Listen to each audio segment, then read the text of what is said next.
Alhamdulillah, wassalatu wassalam ala rasulillah, wa ala alihi wa sahbihi wa man walah, wa ba'd.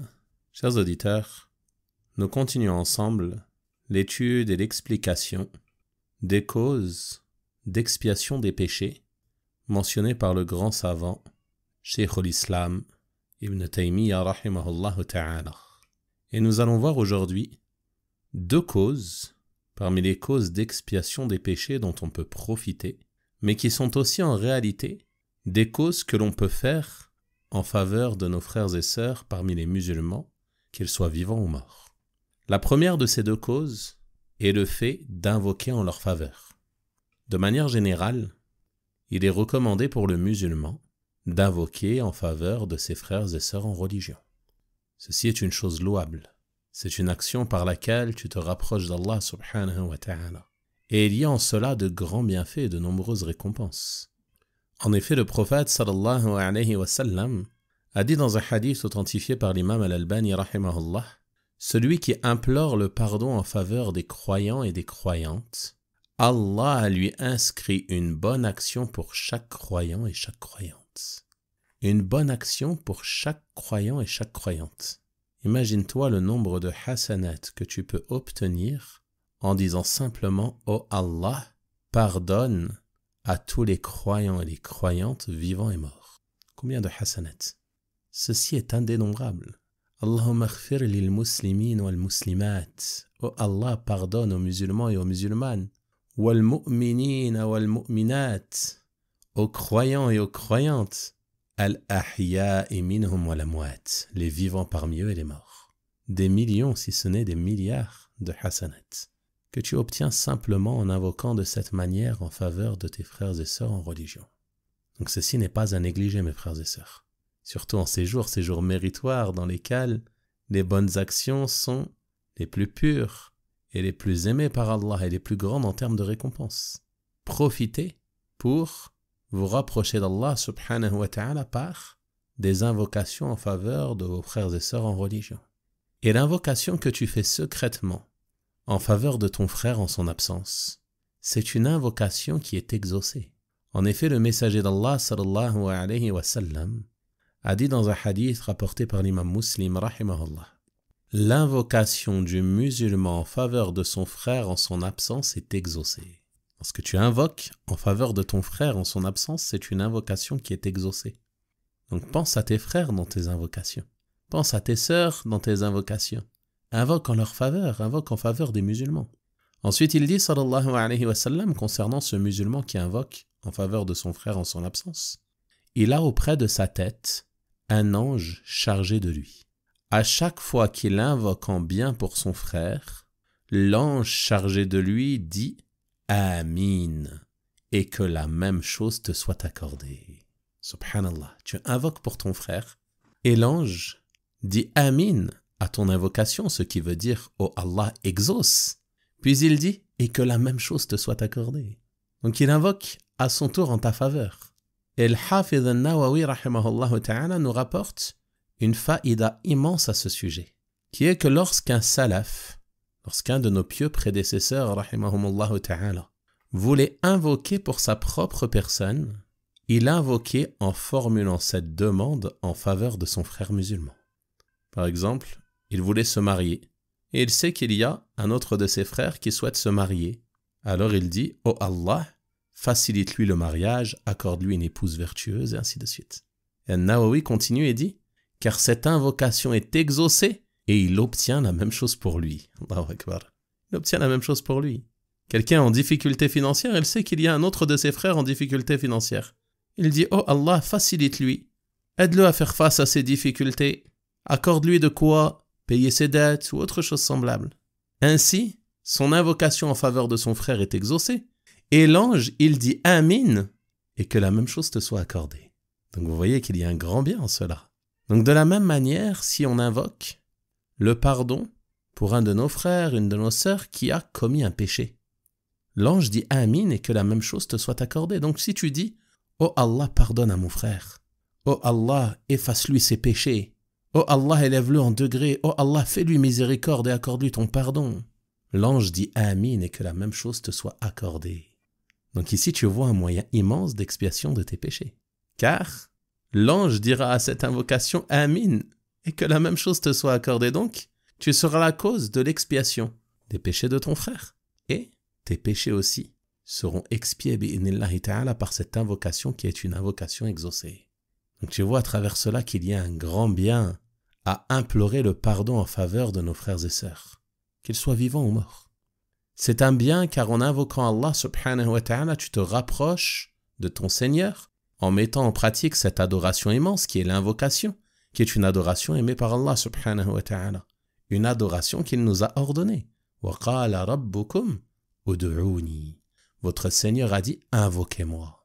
Il nous a ordonné de l'invoquer. Donc c'est une adoration que Allah subhanahu wa ta'ala aime. Et en plus de cela, il t'a promis de t'exaucer. Wa qala rabbukum ud'uni astajib lakum. Et votre Seigneur a dit invoquez-moi, je vous répondrai, je vous exaucerai. Donc tu te rapproches d'Allah par cette invocation. Deuxièmement, tu profites de l'exaucement de cette invocation. Donc ceci est un bien pour toi. Et également, cela profite, Inch'Allah, si tu invoques en faveur d'autrui, à celui en faveur de qui tu invoques. Et cela te profite à toi, car si tu le fais en son absence, l'ange invoque à son tour en ta faveur.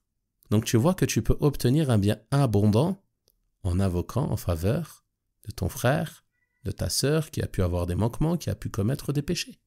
Donc si quelqu'un est dans le péché et la désobéissance, puis qu'une personne vertueuse, homme ou femme, invoque en sa faveur, afin qu'Allah le pardonne, afin qu'Allah lui fasse miséricorde, alors nul doute que ceci lui sera profitable, Inch'Allah. Il se peut même que ceci soit la cause de l'expiation de ses péchés, puis de sa réforme et de son retour au droit chemin, bi'idhnillah. Donc ceci est un bien immense à ne pas négliger. Et il y a plusieurs moments où il est particulièrement légiféré d'invoquer Allah subhanahu wa ta'ala afin de lui demander de pardonner à autrui. Le premier moment, c'est au moment de sa mort.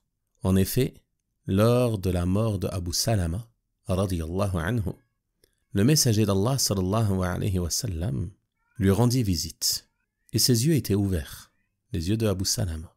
Puis, une fois mort, le prophète sallallahu alayhi wa sallam les lui ferma. Et il dit sallallahu alayhi wa sallam, quand l'âme est retirée, la vue la suit, c'est-à-dire que l'âme est suivie du regard. Certains membres de la famille du défunt se mirent à pleurer. Alors le prophète sallallahu alayhi wa sallam les exhorta et leur dit: n'invoquez pour vous que le bien, car les anges disent Amin à ce que vous dites. N'invoquez pour vous que le bien. Parfois les gens, par manque de patience, ils vont se lamenter lors de la perte d'un proche. Il se peut qu'ils prononcent des mauvaises paroles, qu'ils se maudissent ou d'autres choses semblables. Alors le prophète sallallahu alayhi wa sallam les exhorte et il leur dit: n'invoquez pour vous que le bien. Dites de belles paroles, dites de belles invocations. Car les anges disent Amin à ce que vous dites. Les anges disent Oh Allah exauce. Donc les invocations sont exaucées à ce moment-là. Puis le prophète sallallahu alayhi wa sallam de dire Oh Allah, pardonne à Abu Salama. Il invoque le pardon en sa faveur, une cause d'expiation des péchés. Élève-le en degré parmi les bien guidés. Accorde-lui un successeur parmi ses descendants. Et pardonne-nous ainsi qu'à lui, ô Seigneur de l'univers, élargis sa tombe et illumine-la pour lui. Et ce hadith est rapporté par l'imam Muslim, rahimahullah ta'ala. Donc vous voyez qu'il est recommandé, au moment de la mort d'une personne, d'invoquer en sa faveur, afin qu'Allah subhanahu wa ta'ala lui accorde son pardon. Également, cela est légiféré au moment de la prière mortuaire. Allahumma ighfir lahu warhamhu. On invoque pour lui le pardon et la miséricorde lors de la prière mortuaire. Et le prophète sallallahu alayhi wa sallam a dit dans le hadith qu'il n'y a pas un homme musulman qui meurt et qu'ensuite prie sur lui 40 hommes qui ne donnent aucun associé à Allah. 40 hommes monothéistes, 40 hommes qui se préservent du shirk, 40 hommes qui vouent le culte exclusivement à Allah. Donc il n'y a pas un homme musulman, un homme musulman, qui meurt et qu'ensuite prie sur lui, prie sur sa dépouille, 40 hommes qui ne donnent aucun associé à Allah sans qu'Allah ne leur permette d'intercéder en sa faveur, afin qu'il soit pardonné. Afin qu'il soit pardonné. Donc, il y a un grand bien à ce qu'il y ait de nombreuses personnes vertueuses qui assistent à la prière mortuaire du défunt. Il y a un grand bien en cela. Dans un autre hadith, authentifié par l'imam al-Albani rahimahullah ta'ala, Le prophète sallallahu alayhi wa sallam a dit « Celui sur qui prie 100 musulmans sera pardonné. » Allahu Akbar. Celui sur qui prie 100 musulmans, il sera pardonné. Vous voyez le mérite à être nombreux à assister aux prières mortuaires de nos frères et sœurs lorsque ces derniers décèdent. Il y a un grand bien en cela, et c'est une cause d'expiation de leurs péchés. Également, parmi les moments particuliers où il est recommandé d'invoquer en faveur de la personne, il y a immédiatement après qu'elle soit enterrée, une fois que la mise en terre de la dépouille est terminée. Comme cela est venu dans le hadith, le prophète sallallahu alayhi wa sallam, lorsqu'il terminait l'enterrement d'une personne, il se tenait debout et disait « Implorez le pardon en faveur de votre frère et demandez pour lui le raffermissement car désormais il est interrogé. » Il va être interrogé une fois dans sa tombe. Il va être éprouvé. Donc demandez à Allah subhanahu wa ta'ala de le raffermir et demandez à Allah subhanahu wa ta'ala de lui accorder son pardon. Et ce afin que ses péchés soient expiés. Ensuite, une fois la personne enterrée, il est légiféré et recommandé et demandé d'invoquer en sa faveur à tout moment, tout au long de notre vie, dès lors qu'on pense à lui. Il est triste que beaucoup de personnes meurent puis se voient oubliées. Et ça, malheureusement, c'est la situation de la majorité des personnes qui meurent, qui finissent oubliées, même par leurs proches, qui peuvent être tristes au moment du décès, tristes et penser à eux durant quelques semaines ou quelques mois, puis ensuite, la vie reprend son cours et on oublie nos morts dans nos invocations. Alors que l'invocation en leur faveur est ce qui est le plus profitable pour eux. Le prophète sallallahu alayhi wa sallam n'a-t-il pas dit dans le hadith authentique que lorsque l'enfant d'Adam meurt, ses œuvres sont interrompues, il ne peut plus œuvrer. Puis il a dit sauf 3, une aumône continue, une science dont on profite et un enfant vertueux qui invoque en sa faveur. Un enfant vertueux qui invoque en sa faveur. Un enfant qui se lève la nuit pour prier et invoquer Allah subhanahu wa ta'ala pour qu'Allah accorde le pardon à ses parents. Un enfant vertueux qui invoque Allah subhanahu wa ta'ala entre l'adhan et l'iqama pour qu'Allah pardonne à ses parents, pour qu'Allah leur fasse miséricorde. Et ceci est un grand bienfait. Dans un hadith rapporté par Ibn Majah et authentifié par Al-Albani rahimahumallahu ta'ala, le prophète sallallahu alayhi wa sallam a dit « L'homme sera élevé en degrés au paradis. » Il sera élevé en degrés au paradis. Il dira alors « Que me vaut cela ?» Comme s'il était surpris d'avoir atteint ce rang. « Que me vaut cela ?» On lui dira alors « Ceci est en raison de l'imploration du pardon de ton enfant en ta faveur. » Allahu Akbar. Il est mort, mais derrière lui, il a laissé des enfants qui ne l'ont pas oublié. Des enfants qui, dans leur prière en prosternation, demandaient à Allah de le pardonner. Des enfants peut-être qui se levaient la nuit pour implorer Allah subhanahu wa ta'ala d'accorder le pardon à ses parents. Des enfants qui invoquaient Allah subhanahu wa ta'ala dès que ils en avaient l'occasion, et plus particulièrement dans les moments propices à l'exaucement des invocations. Donc ça, c'est la plus grande richesse que tu peux laisser après ta mort. Un enfant vertueux qui invoquera en ta faveur. Et cela nous rappelle l'importance de la bonne éducation de nos enfants. Beaucoup de parents se concentrent sur les diplômes, la formation professionnelle et autres choses semblables. Ils se soucient de l'avenir de leurs enfants. Et certains parmi eux négligent ce qui concerne l'éducation religieuse. Le fait de donner à tes enfants les outils leur permettant d'être vertueux. Les éduquer sur la piété, les éduquer sur la prière dès leur plus jeune âge, les éduquer sur la pudeur, les éduquer à l'adoration d'Allah, les éduquer à profiter des moments propices à l'adoration, des moments propices à l'invocation, les éduquer au bien et la piété. Ceci est la meilleure des choses que tu peux leur enseigner. Ceci est la meilleure des choses vers laquelle tu peux les orienter. Wallahi, si ton enfant est vertueux, même s'il n'a pas de diplôme, même s'il n'a pas de formation professionnelle, même s'il mène une vie modeste, tu as tout gagné, bi'idhnillahi ta'ala. Tu lui as laissé la meilleure des choses, tu lui as enseigné la piété, tu as ancré la foi dans son cœur, bi'idhnillah. Car le fait de guider les cœurs revient à Allah subhanahu wa ta'ala. Mais toi, tu fais les causes, tu orientes, tu enseignes, tu éduques, afin de laisser derrière toi des enfants vertueux. Et ces enfants vertueux, bi'idhnillah, ils invoqueront ta faveur, même après ta mort, ils ne t'oublieront pas, en raison de leur vertu. Et ils te seront utiles.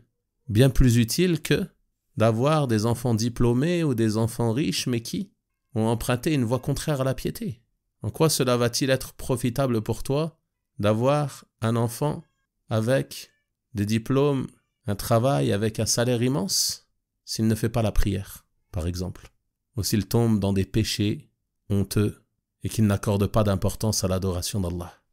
Cela ne signifie pas qu'il n'est pas possible de réunir entre les deux, bien sûr. Mais ce que je veux souligner ici, dans cette parenthèse, c'est de se concentrer sur l'essentiel. Et l'essentiel est de leur enseigner la piété et de les orienter vers le droit chemin afin qu'ils le suivent et qu'ils s'y attachent bi'idhnillahi ta'ala. Donc ces invocations, les invocations des enfants ou les invocations d'autres personnes, on peut invoquer le pardon en faveur de l'ensemble de nos défunts, l'ensemble des musulmans, mais des personnes particulières peut-être qui t'ont quitté et qui étaient chères à ton cœur.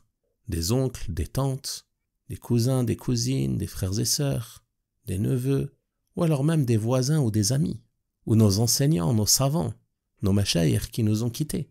On ne les oublie pas. On invoque Allah subhanahu wa ta'ala afin qu'Allah les pardonne, afin qu'Allah leur fasse miséricorde, afin qu'Allah les élève en degré, afin qu'Allah subhanahu wa ta'ala les récompense pour la science qu'ils nous ont enseignée et qu'ils ont laissée derrière eux. On invoque sans cesse en leur faveur. Ibn al-Qayyim rahimahullah ta'ala a mentionné que lorsque l'homme se trouve dans sa tombe, s'il faisait partie des désobéissants, c'est-à-dire de ceux qui sont morts alors qu'ils commettaient des péchés, et qu'il est châtié dans sa tombe, il se peut que le musulman soit châtié dans sa tombe en raison de certains péchés. Alors il se peut que ce châtiment soit interrompu et qu'il cesse en raison d'une invocation. Raison d'une invocation. Toi tu ne t'en rends pas compte, tu invoques, tu dis « Oh Allah, pardonne-lui. Oh Allah, accorde-lui ton pardon. Oh Allah, fais-lui miséricorde. » Et peut-être que ton invocation, c'est la cause de l'expiation de ses péchés, c'est la cause pour mettre fin à son châtiment. Tu le soulages. Bi'idhnillahi ta'ala. Et également, il dit, rahimahullah, que ce châtiment peut prendre fin en raison d'une aumône ou de la récompense d'un pèlerinage. Et cela nous permet d'introduire la deuxième cause que l'on va voir aujourd'hui, qui est le fait d'offrir la récompense de certaines bonnes actions à une personne morte ou vivante. Allah subhanahu wa ta'ala nous a permis d'offrir la récompense de certaines actions à nos frères et sœurs croyants. Il est possible d'offrir la récompense d'une aumône à une personne morte ou vivante. Tu donnes une aumône avec l'intention que la récompense revienne à tes parents, par exemple, ou que la récompense revienne à une personne parmi tes frères et sœurs. Ceci est une chose légiférée, et il y a un bien en cela. Toutefois, les savants ont divergé à savoir quelles sont les actions dont on peut offrir les récompenses. Est-ce qu'on peut offrir, par exemple, la récompense d'une prière de nuit, la récompense de la lecture du Coran, ou autre chose semblable? La réponse est que ce qu'il y a de plus juste parmi les paroles des gens de science est de se limiter à ce qui est venu dans les textes. L'imam Ibn Baz, rahimahullah ta'ala, a été interrogé sur le fait d'offrir la récompense de certaines actions aux morts comme la récompense du tawaf ou la récompense de la clôture du Coran. Et il a répondu, rahimahullah, que ce qu'il y a de mieux est de délaisser cela, car il n'y a pas de preuve nous indiquant cela. Toutefois, il dit, rahimahullah, toutefois, il est légiféré pour toi de faire l'aumône en faveur de qui tu aimes parmi tes proches, s'ils font partie des musulmans, d'invoquer en leur faveur et de faire le pèlerinage et la umrah pour eux. Quant au fait de prier pour eux, c'est-à-dire de prier, de leur offrir la récompense de la prière, ou de faire le tawaf pour eux, ou de réciter pour eux, le meilleur est de délaisser cela, car il n'y a aucune preuve démontrant que cela est légitime, même si certains, parmi les gens de science, l'ont autorisé par analogie avec l'aumône et l'invocation. Fin de citation de la parole du cheikh, rahimahullah. Donc certains savants, ils ont fait l'analogie avec les textes qui sont rapportés au sujet de l'aumône. Ils ont dit donc qu'on peut offrir la récompense d'autres actions. Mais le cheikh nous dit ce qui est juste, et ce qu'il y a de plus prudent est de se limiter à ce qui est venu dans les textes. Dans les textes, il est venu que l'on peut offrir la récompense de l'aumône. Saad ibn Ubada radiyallahu anhu rapporte que lorsque sa mère est décédée, il a dit « Ô messager d'Allah, ma mère est morte. Est-ce que je peux faire l'aumône pour elle ?» C'est-à-dire faire une aumône avec l'intention que la récompense de cette aumône lui revienne. Le prophète sallallahu alayhi wa sallam répondit que oui. Alors il lui dit « Et quelle est la meilleure des aumônes ?» Il dit « Abreuver les gens de l'eau. » Offrir de l'eau. Offrir de l'eau, c'est une des meilleures des aumônes. Donc on voit à travers ce hadith la légitimité de faire une aumône avec l'intention que la récompense de cette aumône revienne à une personne décédée. Et cela est même légiféré pour une personne qui est vivante. Donc l'aumône, elle est profitable pour le mort. Et le Cheikh Ibn Baz, rahimahullah ta'ala, nous dit, on espère que celui qui fait cette aumône obtienne également la récompense qu'obtiendra ce mort. Car en faisant cette aumône, il est bienfaisant. Il fait preuve de bienfaisance envers ce mort. Donc, on espère qu'il obtienne la récompense de ce qu'il a dépensé. Car le prophète sallallahu alayhi wa sallam a dit, celui qui indique un bien obtient la même récompense que celui qui le fait. Donc c'est comme si ici il avait indiqué un bien, étant donné qu'il a fait un bien pour ce mort. On espère qu'il en obtienne aussi la récompense. Donc si tu fais une aumône pour ton père, pour ta mère ou une autre personne, celui pour qui tu fais cette aumône obtient la récompense de cette aumône, et toi aussi on espère que tu obtiennes la récompense, bi'inillahi ta'ala. Car celui qui fait preuve de bienfaisance obtient une récompense immense auprès d'Allah. Il obtient la récompense de sa bienfaisance. Donc c'est pour cela qu'il ne faut pas négliger cette œuvre. Faire des aumônes en faveur de tes proches qui sont décédés. Tu donnes des aumônes aux nécessiteux, tu donnes de l'argent à la mosquée, tu offres de l'eau, surtout en cette période de chaleur. Offrir de l'eau fraîche, c'est une très bonne action. Tu mets quelques bouteilles d'eau fraîche chez toi dans ton frigo, puis lorsque tu sors, tu les mets dans ta voiture et tu les distribues à des personnes que tu vois marcher sous le soleil ou autre. Tu lui tends une bouteille d'eau fraîche. Ceci est une aumône à la récompense immense. Tu le soulages, subhanallah. Surtout si tu es en voyage, dans des endroits où peut-être il n'y a pas accès à l'eau fraîche. Toi, tu arrives avec ton pack d'eau fraîche, tu donnes une bouteille aux passants ou à d'autres voyageurs. Il y a une grande récompense en cela. Et si tu fais cela avec l'intention que la récompense revienne à tes parents qui sont décédés ou un frère ou une sœur qui est décédé, alors ceci est une forme de bienfaisance envers eux et tu seras récompensé pour cette bienfaisance. Et eux, ils obtiendront la récompense de cette aumône, bi'inillahi ta'ala. Également, parmi les actions qui est possible de faire en faveur d'une personne décédée, il y a le pèlerinage ou la umrah. Une femme est venue au prophète sallallahu alayhi wa sallam et lui a dit « Ma mère est morte et elle n'a pas fait le pèlerinage. Puis-je faire le pèlerinage pour elle ?» Il lui a dit « Naam, oui, fais le pèlerinage pour elle. » C'est-à-dire qu'elle fait le pèlerinage avec l'intention que la récompense de ce pèlerinage revienne à sa mère. Et ceci est une action qui est légiférée, de faire le pèlerinage ou la umrah avec l'intention que la récompense revienne à une personne qui est décédée. Et il n'y a pas de gêne en cela, incha'Allah ta'ala. Et la meilleure des actions qui va profiter au défunt, qui va lui être utile, qui va être la cause de l'expiation de ses péchés, comme on l'a vu, c'est l'invocation. Le fait d'invoquer en sa faveur, afin qu'Allah subhanahu wa ta'ala le couvre de sa miséricorde et lui accorde son pardon. Ceci est une des meilleures choses à faire en faveur de nos morts. Bien sûr, la ouane, elle va lui être profitable. Bien sûr, le pèlerinage et la umrah, ça va lui être profitable. Mais la chose qui va lui être le plus profitable, c'est l'invocation. Comme vous l'avez entendu dans les hadiths précédents. Et c'est une chose simple à faire. Donc, n'oublions pas nos morts dans nos invocations. Multiplions les invocations en leur faveur, surtout dans les moments propices à l'exaucement, afin qu'Allah les pardonne leurs fautes, expie leurs péchés, les élève en degrés et les compte parmi les gens du paradis. Et ceci est aussi possible pour les vivants, et plus particulièrement si tu as des gens dans ton entourage qui ont certains comportements déviants, qui ont certains manquements, certaines faiblesses. Invoque en leur faveur. Invoque en leur faveur dans les moments propices aux invocations. Oh Allah, guide-le. Oh Allah, guide-le vers le repentir. Oh Allah, facilite-lui le repentir. Oh Allah, aide-le à délaisser ses péchés, à se réformer, à revenir à la droiture, et peut-être qu'Allah, subhanahu wa ta'ala, exaucera ton invocation et tu seras ainsi une cause de bien pour ton frère ou ta sœur qui avait emprunté un mauvais chemin. On va donc s'arrêter là pour aujourd'hui et nous verrons demain, incha'Allah ta'ala, une 6e cause parmi les causes d'expiation des péchés qui concerne l'expiation des péchés par les malheurs et les difficultés qui peuvent atteindre le serviteur. Wa sallallahu wa sallama wa baraka ala nabiyyina Muhammad wa ala alihi wa sahabatihi ajma'in walhamdulillahi rabbil alamin.